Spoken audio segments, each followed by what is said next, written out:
Our Prophet and his son Abraham. Dear children, now we will hear a tragic story from Enes. I have never met with anyone who was more kind and compassionate towards his children than our Prophet.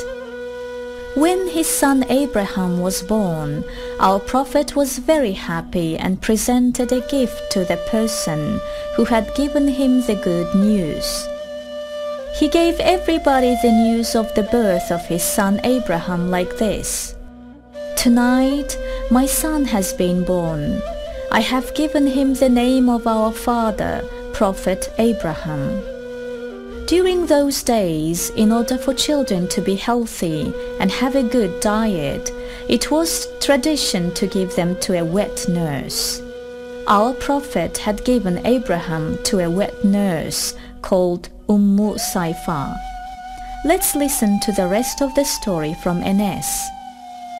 The wet nurse, whose husband was an iron worker, lived in the suburbs of Medina. We often used to go there with our Prophet. When we would arrive at their house, it would be full of smoke. Our Prophet used to embrace his son Abraham and cuddle him and kiss him. Then we would go back.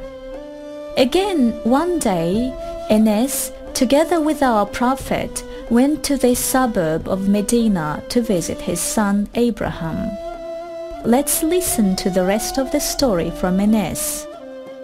When we arrived at the house of the wet nurse, I ran up to her husband, the iron worker, Umm-u Sayfa, and said, "Abu Sayfa, Abu Sayfa, look, our Prophet is coming. Leave what you are doing for a while so that he doesn't get disturbed." By doing this, I thought that it would prevent our Prophet from being disturbed by the smoke. We then went inside. Our Prophet took little Abraham in his arms, embraced him and kissed him. Then what should I see? Baby Abraham was struggling for life. It was apparent that he was very sick. At that moment, I glanced at our Prophet. He was crying. Can you think what may have happened to little Abraham afterwards? Dear children, it is sad to say that unfortunately Abraham passed away when he was just a little baby. This incident saddened our Prophet and his trusted friends very much. Let's continue listening to Enes. Our Prophet took his son Abraham in his arms and embraced him for the last time. He smelled and kissed him. With the compassion of a father, he was in tears again. Those who saw our Prophet crying were both saddened and surprised. They thought, is it possible for our Prophet to cry? One of them couldn't resist any longer and asked, "Are you crying too, our dear Prophet?" Our Prophet said, "Yes, I am.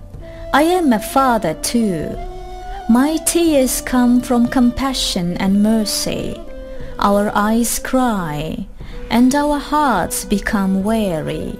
But we don't say anything that Allah may not be pleased with. We don't rebel against Allah."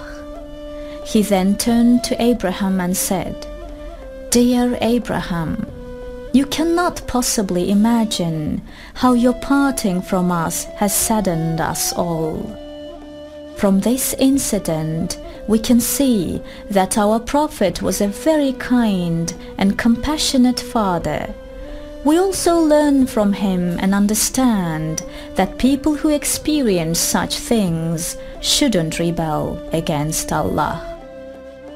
After his son passed away, our dear Prophet said in consolation, "My son Abraham passed away when he was still breastfeeding, but Allah has granted him 2 wet nurses in heaven. My son is now being fed by them. Dear children, according to the Islamic belief, death is not an end. It is a door that leads to new and eternal beginnings. After passing that door, those who are moral and act in good faith will be guests in heaven, which is full of many blessings. However, those who commit bad actions and do things that are forbidden by Allah will be sent to hell to serve their punishments. Those who pass away like Abraham when they are still babies will directly go to heaven, as they have no sins. This is because, like all babies, they cannot think for themselves or make decisions, so they do not know good from bad. Also, in the next world, they will have the right to ask Allah to forgive their mothers and their fathers for their sins.